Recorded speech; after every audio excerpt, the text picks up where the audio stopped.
Hey everybody, welcome to the channel. Things are heating up in the Middle East, as we've been seeing, and this absolutely is heading to World War III. The United States is involved. I want to show you a couple articles and show you what's going on. First, if you haven't seen this, Hamas has launched a new massive rocket barrage into Israel as Israel delays its invasion. The barrage centered on Tel Aviv, but rocket sirens blared across more than a dozen cities. They fired thousands of rockets into Israel, and here's what I want you to see. The Tuesday barrage from Hamas marks a spike in the aggression over the past 18 days of war. And I find this to be interesting. Simply put, we've been waiting and watching because Israel is going to launch an invasion into Gaza, with ground forces, that is. And there's been a couple raids, by the way, but nothing like the major assault that they've been saying is going to come. And now they decide to go ahead and delay it, and now there's another attack into Israel. Interesting, isn't it, for the fact that it seems to be trying to egg on and cause more problems and destruction in all-out war. But, again, as I mentioned, the United States is involved now. Look at this next article. A U.S. destroyer has used SM-2s to down 3 land-attacked missiles launched from Yemen. The USS Carney shot down 3 missiles and a number of drones from Houthi-controlled territory in Yemen, and it's unclear what the missiles were targeting. And they said possibly, they're speculating, they may have been heading toward Israel.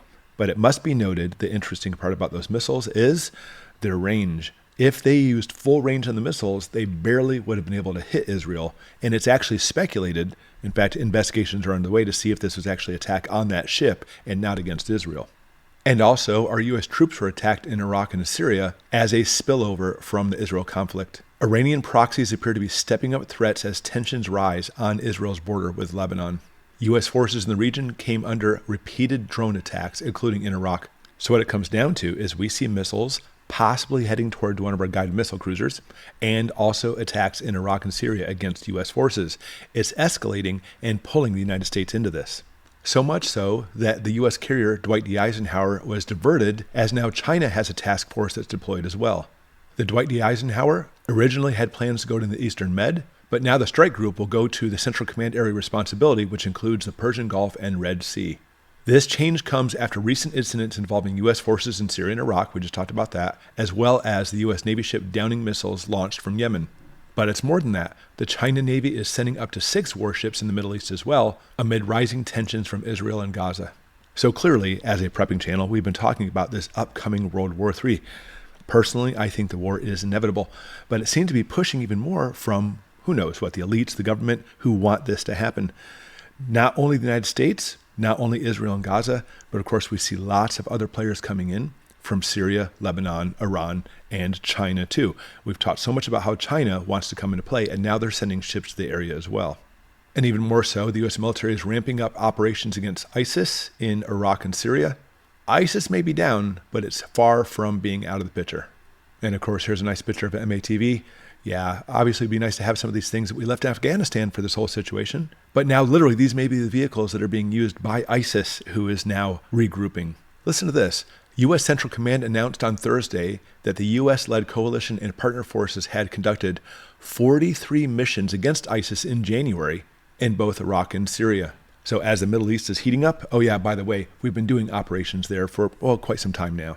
And even more saber-rattling, which obviously is going to hold true, the U.S. vows to hold Iran responsible for attacks on troops in the Mideast. Notice it doesn't say anything about Syria or Iraq on here. The Pentagon places blame even without a direct order, while the U.S. is moving more forces, weapons, and ships into the region. And with that from the American Insider, yep, we're involved. U.S. troops issued prepare to deploy orders. This is just 20 hours old. And apparently we're about to send a whole bunch more troops over there. Even the news the past few days, we've been seeing how they've been sending them over.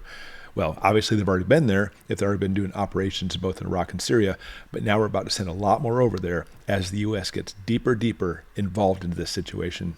And with that, the House drafts a bill to strike Iran proxies amid the Israel-Hamas war.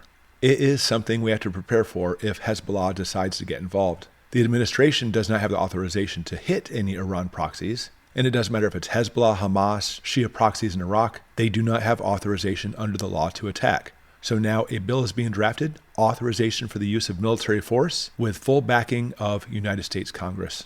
At least I applaud them. They're trying to do this through Congress. I don't say this whole war is justified. I don't think any of this is justified. This whole situation is bringing America into this to the point where our ammunition's low. We don't have the heart to be in these wars. America is not doing well, yet we're being sucked into another war And it's not going to be an easy one against Iran because picture this. Iran has every intention not to make this a civilized war.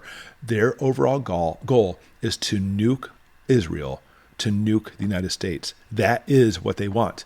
And as our administration has sent billions of dollars to them, helping out this whole situation, now we're actually having to send troops and ships and everything in there to try to stop it. That seems to be the direction we're heading. Doesn't seem to be. That is the direction we're heading. The news is very clear. The United States is not talking about war in the Middle East. We are now engaging in another war. We're at the very early days of this particular contingency of World War III in the Middle East. And if this goes nuclear, all bets are off. We are going to be in big trouble. And we need to prep. We need to prepare for this. Prep on the home front, because understand, if this continues, which it seems to be, and escalating, you better be prepared with some extra food at home, some extra rations, even having radiological stuff as well. And one of the things I always talk about having, by the way, is a Geiger counter. I'll put a link below. If you haven't picked yours up, we talk about it on this channel all the time. That's your best way to know if you're having radiation coming through your area. Guys, just keep together, keep your community going, and make sure you stick together and prep, because the times we're in are perilous. And unfortunately, this escalation shows it's about to get much, much worse.